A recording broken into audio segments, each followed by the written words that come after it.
Explore. Say, hey guys, it's Klaus. I'm going to show you something today that is so rare, so profoundly uncommon that I had to show it to you. I just had to do it because this never happens in the history of World of Tanks. I actually played a game, and I was on a team that actually knows what they're doing. They're probably the best team that I've ever played with. Well, in recent memory. So here I am. I'm in this object, whatever the hell it is here, 279E, and I'm playing in my sheriff's account. So if anyone kills me, they win 250 gold, and it's just ridiculous. I had to show it to you. I don't really want to show a whole bunch of games in this overpowered Russian tier 10 tank, but this game was so incredible that I just have to share it. Let's just watch here, okay? You've probably never ever witnessed anything like this, or it's never happened to you, so, why not watch? All right, here we go. Now, it starts off like most games with the Grillet complaining. What the fuck, Lemming? The Object 268. Oh, nobody city. Awesome. Ping, ping, ping. There's a... not going city. The STB-1 has... he's not going city now. People complaining. I didn't say that there weren't going to be some complaining, whinging whiners on the team. I mean, you always get a few of those. But out of the 15 players, or 14 teammates, well... despite the few complainers at the beginning, just watch. Ignoring an entire flank sucks, the Object 268 says. Affirmative, says the T-135. But it's what we're doing now, says the Object 268. Defeat, says the Grillet 15. But I'm looking at the map here thinking, hey, this is pretty good. Look at this. We've got a whole bunch of the team pushing where I am. Now, the Grillet should just pull back into these buildings here. Look at the minimap. When no one goes one flank, if these guys, the enemies are going to come and take the city and then cross this open area. So why not just pull back to cover here in these buildings and these bushes? And there's nothing they could do. Because I'm thinking, hey, we're assaulting the rails in strength here. This is actually really good. The Type 5 Heavy. What the fuck? He was heading for the city. Why? He's complaining. But that Type 5 Heavy, just watch him because he changes his game and makes the best out of the situation. He wanted to go to the city with a bunch of teammates, but none of his teammates came. So he's going to change his approach and do something different. Even the complaining Grillet has relocated, and that FV4005 is going to leave himself hung out to dry in his position. I remember on the minimap I said, when one of your flanks pushes hard and you happen to be the guy wanting to go to the other flank, change your gameplay and go to defensive positions. And that Type 5 now is going to get hulled down in the hole, and the TDs have moved back to defend. A little bit of complaining, which is normal, but the team actually adjusted their game. The Type 5 didn't just blindly go into the city. Right? The Object 268 said, Street Fort built. He's ready to hunker down and provide support fire. Now I'm playing the game on the other flank here, and I'm looking. We've got a lot of tanks here, right? And we're going to lose the other flank, so we've got to do something, right? Because we're in force here. There's no sense pussyfooting around. Let's pause it here. Look, now that FV that sat there is dead because he didn't change his gameplay. They came in, spotted him, and killed him. Now let's keep watching here. We're really got these guys outnumbered here. We've really got them outnumbered. The worst thing we could do now is just play this side slowly. That would be a mistake. So we have to try and take these guys out as fast as we can. And we're just trying to poke here. Like there's 4 enemies there. They're surrounded, right? And now a lot of my team is pushed up here, and I'm thinking, okay, let's just do this. Now, what are the odds if I push in here over the top here? I've got like 7 or 8 teammates with me. Are they going to come and help? Okay. I'm just going to go in. I'll take the hits, team. Look at that. I'll take the hits. I'm going in, and I've got my fingers crossed. Is this a good team? Look at this. Watch what happens here. They swarm in, and I'm just there you go. Look at that. The teammates actually came and helped. And now the most amazing thing I've ever experienced happens. I type into chat, defend the base. The STB-1 says affirmative. I reply affirmative, right? The Type 5 Heavy is holding on for dear life, and watch what happens here. Watch. Are you witnessing what I am witnessing?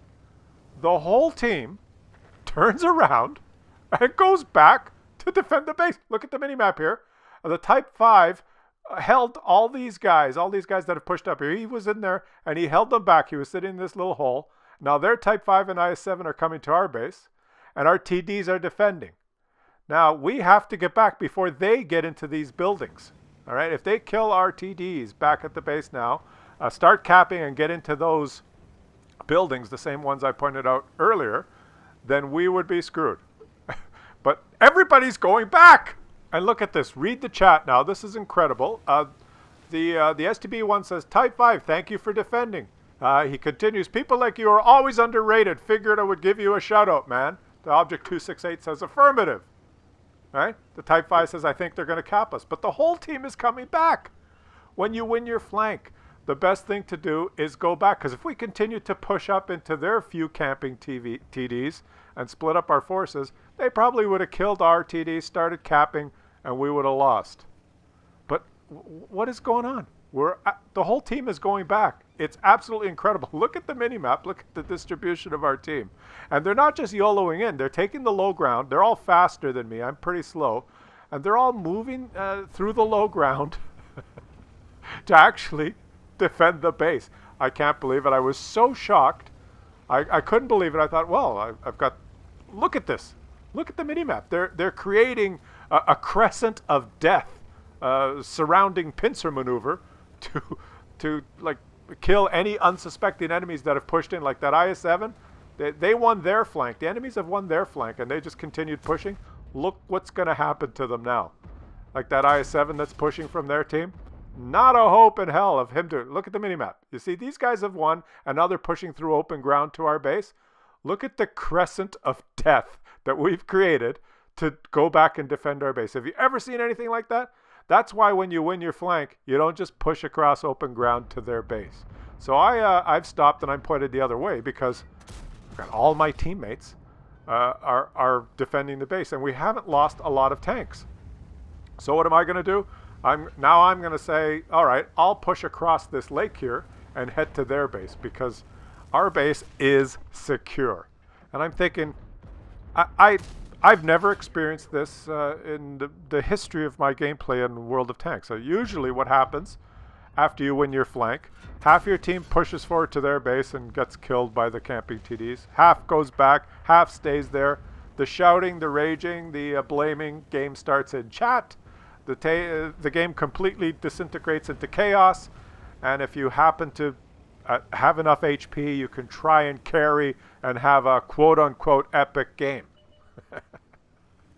This does not happen. Look, okay, I'm spotted. There's... Who am I spotted by? I don't even know. Let's stop the map here. Look at this. Look at our team. Completely just that poor Object 268 who pushed forward. He is surrounded by the guys that went back to base. I'm just going to keep pushing to their base now. Because, like I said, our base is secure.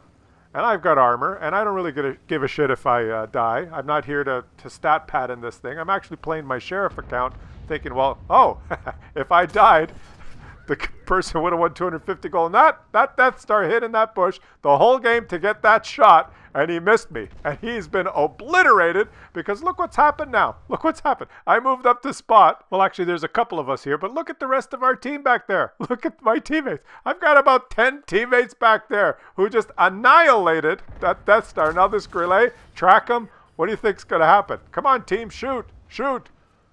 Team. Well, okay, I'll get the kill. You don't want to shoot. Look at the ball of teammates. How come they didn't get that kill? Look where I am. And look at this. Have you ever seen anything like it? Holy shit. It's ridiculous. I'm the lone spotter up here. I've got a whole team that have just grouped up ready to provide a support fire. It's unbelievable. I've never happened before. Never had that situation. Just look at this team. Where is that Type 5? This guy here he wanted to go side scrape in the city, but he did not. He changed what he wanted to do. He didn't get a lot of damage, but look, he blocked almost 2,000 and held off the enemy. The Object 268, a little bit of complaining, but then he backed up and provided support fire and also did some damage on detecting. Just insane. Look at the damage spread. Everybody got damage. Just that one FV at the bottom there who did not adapt. You know, he left himself out, hung out to dry there by not pulling back. Once you see that your team is not pushing the flank that you were going to support, just change your tactic. The guys the team was amazing. almost everyone pulled back, adapted to the changes, and it went from a little bit of complaining at the beginning, oh, it's a sure loss, lemming train, to a complete and total annihilation of the enemy team. And it was just so crazy to experience that I had to share it with you guys. I know, it's rare, but boy, I had to show you, because if I told you and didn't show you, you wouldn't have believed me.